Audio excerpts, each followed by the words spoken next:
नमस्कार, स्वागत है आपका उत्तराखंड खबरनामा न्यूज़ में। उत्तराखंड क्रांति दल एक बार फिर 2022 के विधानसभा चुनाव में जनता के बीच जाने की तैयारी में है। उत्तराखंड क्रांति दल के केंद्रीय अध्यक्ष काशी सिंह एरी हल्द्वानी पहुंचे, जहां कार्यकर्ताओं ने उनका स्वागत किया। उन्होंने भरोसा जताया कि जंगल, जल और जमीन और उत्तराखंड के तमाम मुद्दों को लेकर उत्तराखंड की 70 विधानसभा सीटों पर चुनाव लड़ेंगे। उन्होंने कहा कि जनता का मन भी यही था कि क्षेत्रीय पार्टी उत्तराखंड में मजबूत हो। जनता की मांग देखते हुए उत्तराखंड क्रांति दल एक बार फिर चुनावी मोड में जाने की तैयारी कर रहा है। काशी सिंह एरी के मुताबिक संगठन से लेकर बूथ तक कैसे कैसे काम करना है, इस पर यूकेडी अपनी तैयारी कर रही है। जनहित और विकास के मुद्दों को लेकर जनता में कैसे विश्वास जगाना है, इसको लेकर यूकेडी जल्द से जल्द पार्टी संगठन का विस्तार करने की योजना बना रही है। अब चुनाव का मोड शुरू हो गया है और चुनाव मैनेजमेंट के लिए क्या क्या ज़रूरी है, संगठन बूथ तक जाए, लोग जुड़ें और धारदार तरीके से अपने मुद्दों को जनता के बीच में ले जाया जाए और उनको तैयार किया जाए। ये समझाया जाए कि राज्य बनने के 20 साल बाद भी जो हमारे उत्तराखंड की मूलभूत आवश्यकताएं हैं उनका बहुत बुरा हाल है।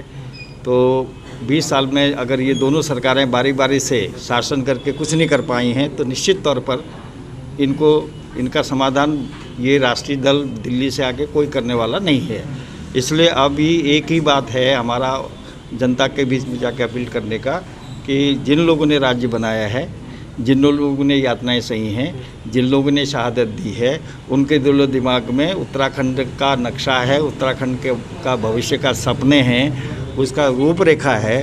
तो इसलिए उन लोगों को अगर आप सत्ता देंगे, उन लोगों को पर विश्वास जताएंगे तो निश्चित तौर पर जो चीज़ें 20 साल में भी हमारे यहाँ नहीं हुई, राज्य बनने के बाद भी हमारे आकांक्षाओं की पूर्ति नहीं हुई है, जो आप किसी भी मुद्दे पर ले लें, स्वास्थ्य पर ले लें, शिक्षा पर ले लें, रोज़गार पर ले लें, राजधानी को ले लें, तमाम सारे सवाल जैसे कि तैसे बने हुए हैं। तो उत्तराखंड क्रांति दल जिसने राज्य की लड़ाई लड़ी है, जिसके जहन में दिलो दिमाग में पूरा खाका है, उनको अगर आप सत्ता सौंपेंगे तो निश्चित तौर पर बदलाव होगा और अभी जनता बदलाव के लिए तैयार है। उसको और ज़्यादा तैयार करना है। पूरी शिद्दत के साथ हम इस बात को लेकर जनता के बीच में जाएंगे।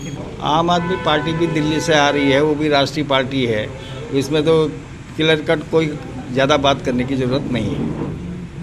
हम पूरे 70 सीटों पर चुनाव लड़ेंगे। मुद्दे हमारे, मैंने कहा कि मुद्दों पर तो उत्तराखंड क्रांति दल ही चुनाव लड़ता है, बाकी तो धनबल और बाहुबल पर चुनाव लड़ते हैं, मैनेजमेंट पर चुनाव लड़ते हैं। मुद्दों पर हम ही लड़ते रहे हैं, आगे भी उन्हीं मुद्दों को लेके जनता के बीच में जाएंगे। हल्द्वानी से उत्तराखंड खबरनामा न्यूज़ की रिपोर्ट।